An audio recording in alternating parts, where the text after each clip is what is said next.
Dude, like, how did we get together? Jeremy Funk. Funk. The Funkmeister. The Funkmeister. Yeah. He is such a good dude. I'm a big, huge Jeremy fan. You know, I first met Jeremy in when I was working for Sklar up in Boulder, and he would come calling us with whichever software product he was like, slinging at the time. This one, what do you want? Yeah. And we went to eat at this, golly, we went to eat at this burrito place, and I can't remember the name of it off the top of my head. And, you know, he's just kind of a fixture in Denver, and we've actually gotten really tight over the past 2 years. But I love that guy. Got a lot of respect for him. So my favorite Funk story is, you know, his podcasting partner, Tim Looser, God rest his soul, passed away. And we had the reception after the funeral at my house, because I live down in Richmond near where Tim lived. And I have the perfect house my house used to be a wedding reception venue and stuff. And so anyway, I have the perfect house for that sort of stuff. So Funk was flying in, and he was going to spend the night with me. And I had my 2 daughters, and, you know, with teenage daughters, you know, you talk through some things, and Sarah, to her credit, was just like, "Hey, Dad, not sure I'm cool having somebody spend the night in the house that I didn't meet." And I'm like, "Hey, I get it. Appreciate you brought it up. I know Funk, but don't worry about it." So I called Jeremy, and I'm like, "Hey, dude, good news, bad news. Good news, I got a place for you to stay. Maybe the bad news is you're spending the night with my parents." That's what he told me. Yeah. He's told me this story. So I take Funk over to my parents' house at midnight. My mom is still awake. She gets up. "Can I make you something to eat?" Anyway, those two were in the kitchen. I'm leaving. So I just left, and they stayed up till 6 a.m. just talking all night, which is totally describes my mom and Funk. Yeah, but, totally. Yeah. No, I'm a sober dude. Yeah. I've been sober for a long time. Congrats, dude. Me and Funk, Funk's been really, you know, kind of outward about his journey, and yeah, man, it's super cool to connect with somebody on that level, because it's pretty deep, you know.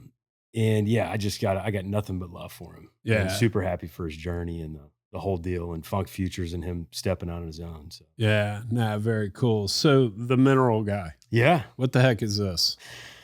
Oh man, what is it? Yeah, you know, I had an idea like 2 years ago, and I went to my then partner. It's a guy named Matthew Montgomery, who's just an awesome dude. He was a landman in Shreveport. He's from, you know, a little town south of Dallas, and ended up in Shreveport taking leases for, he worked for a broker. It was Dale, and they were working for Aubrey, putting together one of the initial lease blocks in the Haynesville. And we got to know each other there, and then ended up in Denver kind of on similar but separate paths, and got together, and we've been buying minerals. And I said, "You know what, dude?" I was like, "I'm going to make a YouTube channel." And he was like, "About what?" And I was like, "I'm going to talk about mineral rights." And he kind of looked at me like I had 3 heads, and I went back and I started drafting some stuff up, and I put myself in front of an iPhone, and I filmed the first video.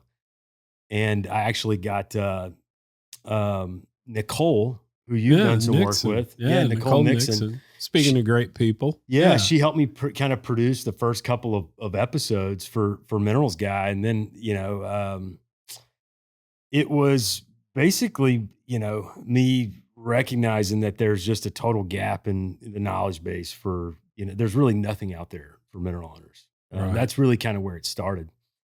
And so the whole, you know, my thesis was, hey, I'm going to put out authentic content with the intention of like helping to educate mineral owners. And my hope is that mineral owners will think of me if they ever want to sell their mineral rights. Right. Well, not only did that prove to be true, but the real magic happened. I guess it's been 9 months when we started testing basically targeted social media ads, right? Where we pick a sandbox where we want to buy, and we start showing folks Minerals Guy content, right? And they connect with it in a way that's different than when they get a flyer in the mail, right? Because not only it's all about, how do you provide value to somebody before you ask them for something? It's like, take me out to dinner first, Right. and so that's the whole idea is we're here, like, we're mineral buyers. We make no bones about it, right? But we want to be the good guys, right? We want to be the folks, regardless of whether you just choose to transact with us or whether you just choose to hold your minerals forever. Like, that's your prerogative as a mineral owner. But we're going to be here to help you along that journey. And if part of that journey means that you're going to sell, you're ready to cash your chips in, we want to be the number one shop that you come to. So, Right. Now, because I mean, and we've talked about it a million times on the podcast. It's just crazy how when you look at the power and the reach of the internet through social media, how literally you can reach anyone on the planet. I mean, Elon Musk is giving away internet access to tribes in Africa now. yeah. It's crazy. They're all Yeah. getting addicted on porn, but no, I mean, you can literally Yeah. reach anyone, and that's how people consume content. And, that's the greatest form of leverage we have these days. Totally. And it's just amazing to me that every other industry has embraced that, uses it. And energy, you would think we're trying to steal people's kids or something. I can't do that. I can't make credit. It's true. It's true, but I mean, for the folks that are brave enough to do it, there's a whole wide world out there, and it's all about, how do you find your audience, right? Just like you've found yours and Jeremy's found his, I set out to create an audience of mineral owners and to create content that is specifically focused to them, right? And it's it's funny because I talk to other buyers all the time, and they're like, "Oh, I hate social media and blah blah blah. I think it's the worst thing to happen," and it's like, so, it's like the fact that you don't like social media it's really meaningless, right? Because this is the way that people are consuming media today, right? Right. It's like, the crazy thing is that, like, I even find myself, like, I'm not sitting in my bed watching my TV. I'm sitting in my bed, watching Netflix on my phone, right? Yeah.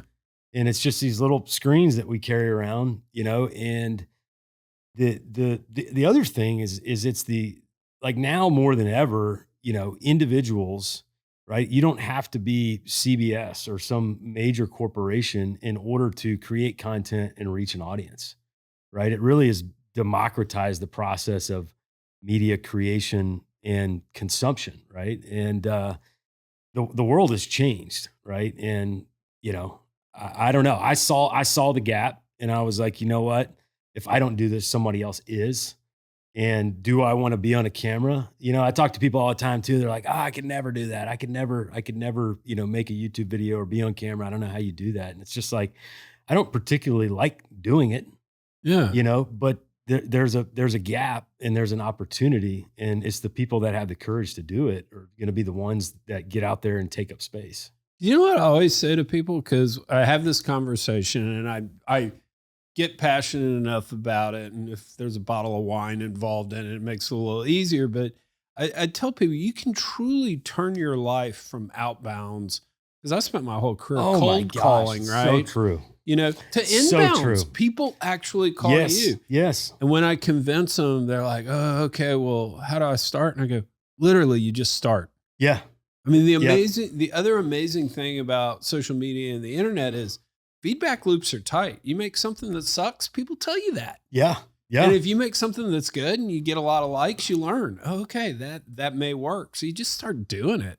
No, that's exactly right. I mean, I mean, yeah. I mean, I look back. It's funny because I'm like desensitized to like seeing myself on social media now, and I really don't like. I've at first I posted that first video, and then it gets like no views or Right. 3 views. Oh, and it in just a month, sucks. and it's You're just awful. mortified by it. Yeah. Yeah. And you look at yourself on camera, and you just care so much. I mean, it's just human condition, right? Right. Right. We care about what other people think. And the reality of the world is that no one else is thinking about me. They're not thinking about I you. They're know. thinking about their own little, their own problems Right. and everything. We're egocentric, people. So it's like if you can get over that and kind of just get into a rhythm and don't quit, just keep going, then there's and going back to what you were talking about inbounds, it's like my entire business model is inbound lead generation. I mean, that's pretty much what it is, right? We don't have to do cold calling. We pick an area. We've figured out a way to be able to get ads into the feeds of the people that we want to buy, and then we just respond to inquiries. And so it's so much different than, I don't know what you know about mineral buying, but it's very difficult, I right? know that I have no clue how it works. I mean, Yeah. Carl Yeah. Brinsicki is one of my dearest friends, and we backed him when I was at Kane. And we used to sit in board meetings and we go through what we were paying, why we were paying, all this sort of stuff, how the business works, everything. I was always more confused at the end of each board meeting that my partner, Buddy Clark, just stopped letting me vote on things. Buddy was just like, Chuck, I got this. Stay Yeah. away. But yeah. Yeah. It's mineral buying is hard because you're trying to buy an asset from someone where 95% of the people that own them will never sell them, Yeah. right? And nor do they want to. Yeah. Right? So they were told by their grandfather, don't exactly. never sell the minerals. Never sell your minerals. And that's I make a lot of content about that, right? It's all about, overcoming objections, right? And helping people understand that the market is a lot bigger, right? And a lot more sophisticated than it was, 20 years ago when the sleazy landman knocks on your door or knocks on your neighbor's door and swindles him out of his minerals, right before the drilling rig shows up. I mean, it's a lot more sophisticated today, but it is still like an uphill battle when you're trying to find opportunities because you're just trying to buy something that it doesn't cost these people anything to keep these minerals on their balance sheet, right? Right. So it's like unless there's a specific need that they're trying to fill, right? Or That is the one thing I learned is it did seem like buying from individuals, what I'll call kind of organic buying, much more driven by life events of the sellers. Kids going to college, Yep.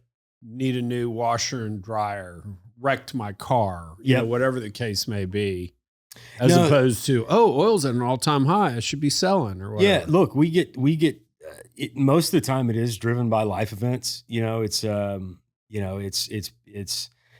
people whose parents pass and the kids inherit, and the minerals are in North Louisiana, but they live in California. They don't know anything about oil and gas. They just want a fair deal and they want their money, right?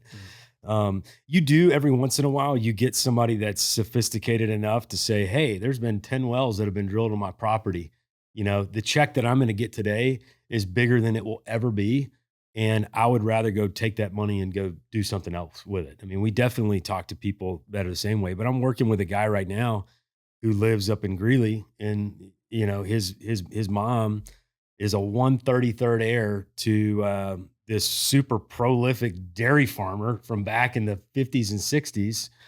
And, he owned over 10,000 gross acres of land in northern Colorado, and the guy that I'm working with just wants to he wants to get the heck out of Colorado, move to Kansas City and buy a farm. And so I mean, honestly, what I find is the more sophisticated the owner is, and the more they understand about what it is they own, the easier they actually are to transact with, right? Because it's folks Or that get to know. know. Yeah, totally. Because it's the folks that that own 1 acre, that think it's worth $1 million. Those are the folks that are just impossible to deal with. Right. But yeah, our whole model is about, it's really about building a brand at the end of the day, and I think oil and gas companies in general have been pretty horrible about brand building, and granted, like there are a lot of really quality, legitimate, mineral acquisition groups that have a lot more experience than I do in the space. But at the end of the day, I want to build a brand that is ubiquitous with this is how mineral buying should be done, right? And if you want a fair deal, then you need to call Steven, right? Yeah. Um, and so that's what we're trying to do. And it's not something that happens overnight. I mean, it's really like you know, um, it's a process, right? It's a process, but through time, as we're continuing to run ads and we're having, posts that are getting, a lot of views organically. I mean, that's what starts to happen. So it's like, what did I start with? I started with, I think I'm going to make some YouTube videos, and very quickly it morphed into, wow, I think I can build a brand, that is going to be able to, you know, be ubiquitous in the minds of mineral owners. For if you want if you want a fair deal, then this is who you go with. So So break this down for me, because you and I are way on the progressive side of content in terms of this is so great. We can build a brand, we can reach people, we can change hearts and minds, all that. yep, So there's a oil and gas company out there that wants to buy non-op interests. There's a pipeline company that wants to sign up more customers and all. Whoever, give them the bullet points on what you should be doing to create content to build this brand. Your kind of lessons learned. you know, well, what the first thing that I'll say is that oil and gas companies are kind of spoiled, right? Because we create products that the world basically needs, And we just sell it into the market. Yeah, It's exactly. it's not Nike Exactly. versus Adidas. It's Exactly. It's what am I getting less WTI or whatever. Yeah. So I mean, it's like from the producer side, I think it's more about, how to, social license to operate, right? It's more about, it's not that they're, Exxon Mobil's not going to be able to sell their product, right? There's always going to be a market for the product, but on the producer side, the pipeline side, it's more about, Let's actually do this while Yeah. we're bashing on it. And I don't mean to bash on my EMP brethren, but you're right. We create a product that's just sold into the spot market. yeah, No need to advertise Adidas versus Nike. We're also a bunch of freaking engineers. yeah, And the single worst way to convince somebody of something is facts and reason. yeah, It's much more, you got to have an emotional Yeah. connection. Yeah. You ask questions, you make them laugh, or you scare them. It's storytelling, and so I think that's just a dangerous combination to try to think through creating a brand. But you're right. I mean, you hit on it. Social license to function. totally.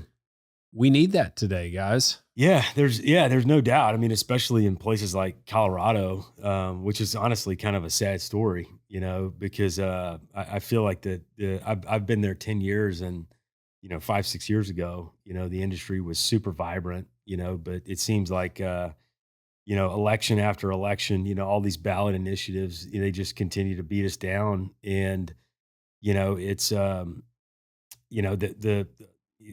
additionally, through all the mergers, I mean, there's just a lot less companies in Denver, which is kind of sad. It almost feels like by design. I mean, that's where the government Yeah. wants to go. They No want doubt. their oligopolies. They Yeah, want their 4 or 5 big companies that they can sit there. that's and- exactly right. If you're not, a mid cap, or a major, then the state of Colorado does not want you. Right. Like being a small independent. I mean, there's a couple of them left. There's a couple of, quality, PE backed groups that are still doing business in Colorado. But, for the most part, all the small mom and pops are toast. Just they're gone. And so, I mean, I don't know as much like from the operator producer side. I mean, I know that social license to operate. I'm is making huge. it up. To build a brand, give me the bullet points. Whatever kind of company you are, what have you learned in terms of you doing this? Yeah, I mean, what I've learned is you start. You got to Just do start. it. You just the gotta, Nike. Just do it. You just got to start making content, right? And the other thing is Well, the one thing I'll add to that, because I say the same thing. I say start making it. The other thing I say is you don't have to publish it. Just start making it. Yeah. Just make it and you show it to friends and family and figure out what sucks. But in everything in life, you need reps. Totally. Well, and I would say that like pressing record is very difficult, because I'm a perfectionist. Right. And so, of course, I wanted to have, my first, 5 scripts were just like, I had every word just like totally scripted, Right. And, you can have paralysis by analysis and, I need to change this to that and this to that. And before you know it, if you do 95% of the work, but you don't actually sit down and record it, then you've done nothing. Right. Right. So, I mean, you got to sit down and press record. And then I'll never forget when I pushed publish on that first YouTube video. Like you get to the screen where it's like, are you sure you want to? Are you sure you want to publish this? And my heart's racing, and but it's now it's just like I don't even do it anymore. Like I got a group of people that I make the videos. I load them to a Google Drive. I don't even see the videos before they get posted most of the time. So it's all about reps. I mean, the other thing that I'll say too is when I first started making content, it was about me and what I wanted, and it was all about basically I just filmed a 12-minute sales pitch, for why mineral owners should sell their mineral rights. And don't get me wrong, there is a place for harder calls to action, in content, right? Because we are doing it for a purpose. But at the end of the day, you have to make something that is of value to someone else in order to get them to consume it, right?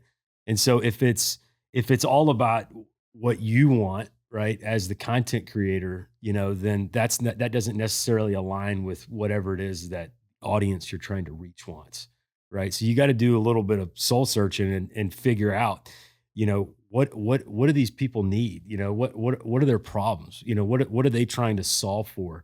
And then you make content around that, right? And then that's the content that does the best, right? Always the way I think about that is you need to be a thought leader. Yeah, and I think we're kind of saying the same thing there. Yeah. It's because I can come on and go Chuck Yates this, and nobody gives a shit. Yeah. But if you bring on an interesting guest who's talking about how to build a brand, man, people are going to go, "Gosh, this is cool. I want to watch this." Yeah, no, totally. And look, it started with you just start, and then it comes and then you get a logo and then you build a website. Like I built my first website on Wix for $600, and we're getting ready to do like a full rebrand with a website that I probably spent way too much money on, but it's going to be awesome.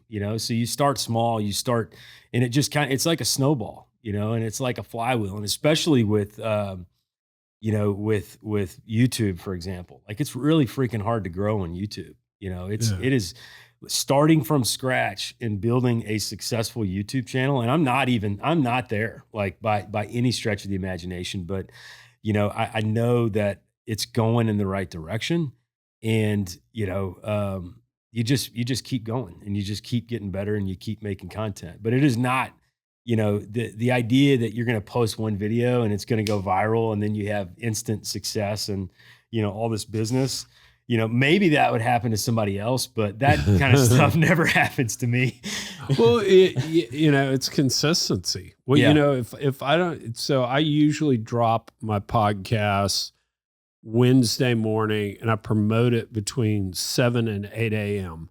No idea why, but all the algorithms on social media, that's when my quote unquote release does the best. So I do it. I got one guy, if Wednesday at 10 a.m. I haven't released the podcast, I get a text saying, "Dude, I'm about to go get on the treadmill. Where the hell? Where is it?" Yeah. So people kind of build their schedule around you. So the just do it, and then the number 2 is that I always say is consistency. Totally. If it's Tuesday, Thursday, if it's 5 times a day, whatever it is.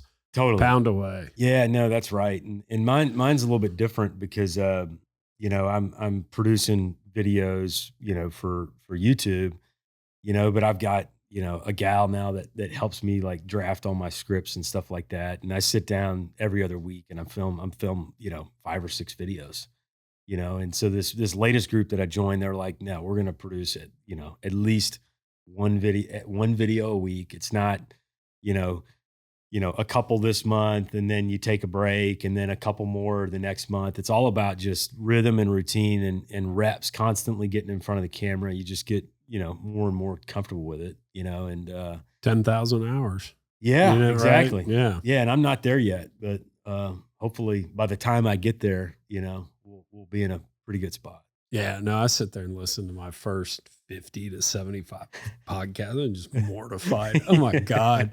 Not that I'm much better now, but it's just like, oh God, did I really say that?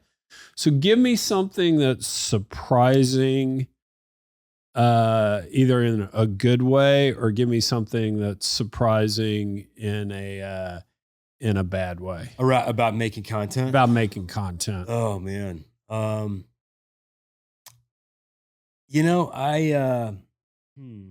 I'll throw one at you, just kind of to let you keep thinking about it and stuff. I always thought that like I was the most fascinating person on the planet, right? And so, I would have a guest on the podcast and it would do, however many downloads. And then other ones wouldn't do as well. And I could never figure it out. And I was sitting there talking with Colin about this. I'm kind of like, if I have a young energy finance guy on, those are my most downloads. That's usually where I get it. But, I had country music singer Lindsay L on, I did a podcast on the Kennedy assassination. I go, and this is, I don't understand why those don't download as well. And Colin was like, all right, you arrogant prick. But, he was like, look, when it comes to energy finance, you can arguably be an expert there. Yeah. So when somebody wants to see or hear about energy finance, Chuck Yates, okay, that makes a lot of sense. When you have country music singer Lindsay L on, you're now in an entertainment bucket where you're competing against Adam Sandler's last movie. Totally. And yeah. So I kind of always that surprised me, because I ultimately thought the driver of downloads on the podcast was going to be me and what people thought about me, and it's got really nothing to do with you. Yeah, it's the subject matter. To your point of I want to give these landowner or these mineral owners something of value to them, and so that was kind of the surprising thing to me when I worked through it. Yeah, it's oddly enough, like some of the best performing organic videos that I have went out when I was on location. Yeah. Right? So I am a partner in an operated package up in North Dakota, and I just flew up there and brought a camera with me. And for whatever reason, like pump jack moving in the background, and I don't know what it was, but I mean that video got like over 1 million views on TikTok, which is nuts, and it just like totally. So I mean, honestly, what I should be doing is filming every video that I make, and I need like a pump jack in my backyard that I can just go green screen. Yeah, no, exactly. But you know what I think that actually is a lot of things we talk around here is. People are like, well, what am I going to say about it? I'd say literally just document things that you do, because people will find it fascinating. Like to me, how private equity firms charge management fees is like this no-brainer, mundane thing that everybody on the planet, who gives a shit? Man, I talked about that on a few podcasts. Through the roof numbers, through the roof engagement, people texting, oh my God, thank you for telling me that. So I mean, the same thing. It's like, hey, here's a pump jack. Here's how it works. Totally. Here's me out something in the field, really simple. Here's how we build roads here and stuff. I mean, literally just documentation, authentic, real stuff. Yeah. No. That's exactly. And honestly, I'd love to do more of that, but I mean, honestly, like a lot of my days, I'm just, sitting in my office, doing economics on a deal or talking to mineral owners. But I mean, honestly, I should just put a camera up in the corner and just. You should, because you negotiate or talking to a mineral owner on the phone about an issue. And let's say you worked out buying it or something, and it's like a 3-minute clip of this, that. I mean, you need to get their permission before you put it out there, but people would freaking love to see that. Yeah, no doubt. Yeah. One of the other things that we're hyper focused on that. I mean, not a lot of mineral companies do well is really kind of documenting your success. Like, what I mean is like social proof, right? Getting reviews from people that you transacted with, and I mean, it's like it's like every, mineral acquisition company's website, right? There's like a standard, you know, field with a tumbleweed blowing, Right. and here's who our equity sponsor is. And then you go to management, and then there's, 4 or 5 bios. And that's Right. literally every single mineral acquisition company that there is, So it's in my business, it's about building as much trust as I can with the mineral owner before I ever get them on the phone. Right. Yeah. So, yeah, I mean, that's something that we're leaning into is like the video reviews. Like I just got a guy to give me my first video reviews. And you better believe that we're going to turn that into an ad, right? That we show to folks and say, "Hey, look, here's a real person that we transacted with." And, that has so much more, has so much more weight to it, right? Than Right. even me sitting in front of a camera. I mean, it's now they call it UGI or user generated UGC, user generated content, is way more impactful when you're selling products, on social than it is just the company, marketing, this bottle of water. It's like Yeah. you need to see, I go to an Google actual client. reviews when I get into a city, and where should I go eat? Totally. Yeah. Yeah. Yeah. Yeah. Um, Very cool. All right. So take me to minerals, run me through your pitch on why minerals, why should people sell to you? Man, all right. So basically, I mean, our whole deal is that we don't promise that we will always be the high bid, but we're always fair, and I think that right there is one of the biggest objections that we get when we're talking to mineral owners is people just do not want to get screwed, Yeah. because minerals are not like, they're not like real estate. You can't go to Zillow and pull up your house and see within 30 seconds within a standard deviation what your house is worth, Yeah. right? I mean, minerals are just they're just it's just more complicated than that, right? To put a value on it, right? And there aren't any tools that can help mineral owners forecast the value of their wells effectively, right? Right. And so there's just an inherent distrust because of that, right?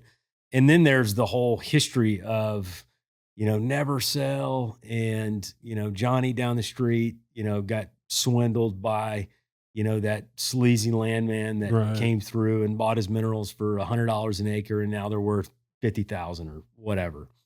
And so that's the big thing for us is it's we treat people like humans. We're not 49th floor, private equity.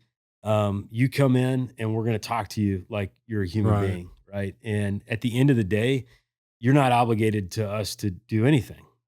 We're going to give you the best price that we can give, that we can pay. We'll tell you what it is, and if you don't want to sell, that's fine. If you want to sell to us, then we'd be happy to earn your business. And so it's just we, we shoot people straight. We're honest. We tell them the truth about the value. We don't hide the pickle. In terms of, if there's, a rig that's a mile next to your property and there's 6 permits on your property, we're gonna tell you about it. Yeah. We're not gonna try to, um, get value out of that deal, at your expense. Cause at the end of the day, it's like there's still plenty enough meat on the bone for me to make a very good living and to make excellent returns for myself and my partners, without me just absolutely ripping someone's face off. Yeah. So, Yeah. No, it was interesting. My dad, there's long time family minerals, and my dad gets a letter, and I mean, it was ridiculous. Like he gets $100 a year off it or yeah. something. I mean, nothing. And he got an offer for 7 grand. Yeah. And I was like, Huh. okay. I go, when the guy calls, just ask him, say, okay, is there a permit? Somebody drilling a well. And it was interesting. He got, very much the used car salesman. Totally. Oh, no, we just really like this, blah, blah, blah, blah, blah. And, of course, working for a private equity firm with a ton of engineers and a ton Yep. of Yep. engineering techs, I'm like, all right, yeah, will you go pull the permits in there? And Yep. of course, there was a big, huge well permitted, right? Yep. Yep. On the thing. But yeah, and it was interesting because my engineering tech came back and said, I don't think I'd sell that thing for 7,000. It's got to be at least 25. I mean, that's going to be a monster well and stuff. And Dad was amazed, but I got to see, and Dad's a smart dude, but he's a doctor. Totally. But I kind of got to see the other side of that, just watching him, listening to his questions. Yeah. And it's funny because I actually did a deal with a used car salesman last week. no, Except he's the seller. And I was like, oh my God, this is going to be the hardest thing ever. Like, cause this is, you can't bullshit a bullshitter, and honestly, he told me, he was like, look, you shot me straight. He's like, this is how I like to do business. He basically I matched a bid he had from another party, and he's like, I'm going to do business with you. Right. Nice. So it does make a difference. Yeah. Just the people don't want the used car salesman experience. Yeah. Right. I mean, they do not want, the slick back hair and somebody that's hiding the ball about activity in the area. And, oh, I don't know. It's just, no, we're just direct. I mean, that's it is what it is. Yeah. Here's what we think they're worth, or here's how much we can pay. And if you want to trade, then let's trade. And if not, that's okay too. We're just going to move on down the road, and we're going to look look the baby and sell half to me. Yeah, exactly. Exactly. And we always, that's always an offer. And a lot of people do that. A lot of people sell all, Yeah. So how's your process work internally? How do you come up with your number? Well, it's, here's what I'll say about that. The hardest part about the minerals business is finding the deal. There are a lot of really awesome tools out there for valuation today.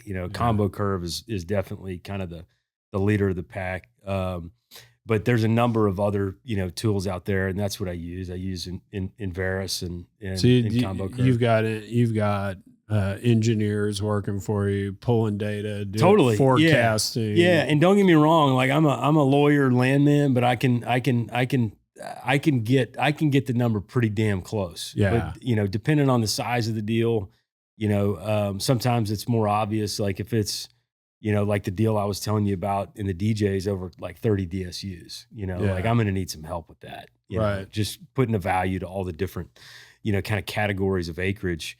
But yeah, I mean, look, sometimes it's more simple if it's a 40-acre tract and one DSU, and they've got, it's in DeSoto Parish. There's one Haynesville well, and then you're modeling for, 4 or 5 more. It's pretty easy to kind of get to that valuation with the tools that are available today. But what kind of rates of return are people shooting to get these days in minerals? Because back, like, I never understood. I always thought minerals were so way overvalued. Totally. Every year they traded for more. And it was kind of like, at some point, I just have to admit I'm wrong and I don't get it. At some point, I had talked myself into, if we buy PDP for PV0, yeah. So we're going to get our money back, and there's drilling in the area. We'll make some money. I'd talked myself into that, and then it seemed like the market blew past that. I haven't looked at a mineral deal in 5 years. It's interesting because, we're in probably the 6th or 7th inning of shale, Yeah. And so it's a lot of deals like that whole view that you just talked about where it's, PDP, PV0 or, whatever, right? We're betting on the come, right? Yeah. We're going to buy this cash flow, and we know that, 4 or 5 or 10 or 20 more wells are coming. I mean, the reality of the situation today is that there aren't that many areas where you can go in, and that is purely the case, right? Yeah. Where there's one stick in a unit, or it's fully undrilled, and you can pay like a per acre type figure right? And get to the types of returns you're talking about, in excess of, 30% IRRs. Um, so yeah, I mean, there's a blend, on PDP, we're trying to buy between PV15 and PV20. We're not, we're not a public company, Right. with public company cost of capital, especially with interest rates, where they are today. I don't know how a deal could trade at a PDP PV10, unless there was, a bunch of sticks that were going to get drilled. But yeah, I mean, look on you know, permits, ducks, we call them whips, wells in progress. I mean, you're modeling, probably a PV 15 to PV 25, I would say. And then on acreage is got to be north of 30. So Right? minerals 30 or finally north. got sane. Well, I don't know about that. It's still pretty damn hard to buy them though, Yeah. and there's a lot of, and it really depends on where your capital is coming from too. Right. I Right. mean, if you're in a traditional private equity structure with a double promote, I mean, what I have learned is that you have to buy it really cheap, right? Yeah. In order to be successful. If it's, kind of private money, friends and family, you can be a little bit more aggressive. And then certainly if you've got, public company money, those guys can pay more than anybody. Right. I had a deal in Glasscock County, guy that found me on YouTube, awesome guy, lived on the western slope of Colorado. He had 20 ducks on his property, case to bottom. And he was just like, these minerals are never going to be worth more than they are right now. And he Right. called me and I was like, you're 100% correct. Yep. And I made him an offer for $15 million. He ended up selling to and that offer was $32,000 per net royalty acre. And he ended up selling to a public for north of $40,000 per net royalty acre, which is over $20 million. So minerals can still get they can still get Yeah. very crazy. The other, kind of observation is, everybody wants the chunky, 40 or 100 acre tract, in core of the core, right? With one stick and 20 more to be drilled. It's like everybody wants that deal. Everybody's chasing that deal. And the idea that you're going to be, in order to win that, right? Unless there's, I don't know, don't get me wrong. Sometimes you can get lucky and you can find opportunities like that, but there's a ton of competition in the space, Right. and there's just not that much acreage that's purely virgin, that's just good quality rock, that's chunky, that remains to be had, right? And all the big boys are chasing that stuff. And the other, so I mean, so where does that leave you? It's like, well, you got to go smaller than that, and then it becomes a question of, this, as these things get more broken up generation to generation, how small is too small, to where it's not even worth the effort of having to talk to somebody 10 Right. times on the phone and negotiating a purchase price and doing a valuation and getting them under contract and then doing title and then recording, paying them money, recording the deed, getting in pay with the operator, for a $10,000 deal. Like Yeah. that, you can do that, and you can certainly do that on a smaller scale, but like the idea of being able to deploy capital at scale doing that is just like, oh my God, that'll make your head explode. Yeah. No, that's exactly right. So we're looking into our crystal ball. We're seeing consolidation across our industry. We're seeing paying out capital back to investors as opposed to growth for all growth. We saw offshore Noble buy Saw that. Diamond offshore, so it's happening on the service side. Do we see that in the minerals space too? I mean, is there going to be one big minerals company in 15 years? I don't think so. I mean, honestly, I made a joke after NAPE, because I went to Tim Powell. I don't know if you know Tim Powell, but he's a really good dude.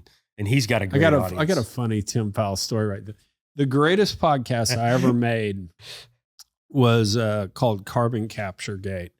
And me and these guys that own the recording studio where I used to record my podcast went in and we came up with this whole story about a Russian engineer named Keisha who figured out that Putin, or that had solved carbon capture. The only problem was it didn't work on Russian oil because Russian oil had this one element that was a remnant of them testing nuclear bombs. And we cut in like Putin giving speeches. We cut in board members of Schlumberger giving speeches. It was the greatest X-Files episode ever in the history of oil and gas podcasts, right? And, you know, I mean, we even went and like Googled, what does a dial tone sound like in Moscow? And we were using that when phone calls were made. So we do all this, and basically the episode ends with me on the phone with Keisha, and I hear all these machine guns in the back, and then the line goes dead. And then I email him the next day and his email's dead. And, you know, so it's this whole thing. And Tim sends me an email. Oh my God, what happened to this guy, Keisha, blah, blah, blah. And I said, hey, Tim, do me a favor. Will you just go look at the date that I released the podcast? It was April 1st. And he was like, you're shitting me. Oh, really? no. But yeah. So there were like 10 people that listened to that podcast because for some reason nobody wanted to listen to it, but it's a great podcast. And like nine were like, okay, that was kind of cute. And then there was Tim, who I fooled. So, oh my gosh, that's so funny. Yeah. What was I talking about? I didn't mean to cut you off. No, but, it's totally fine.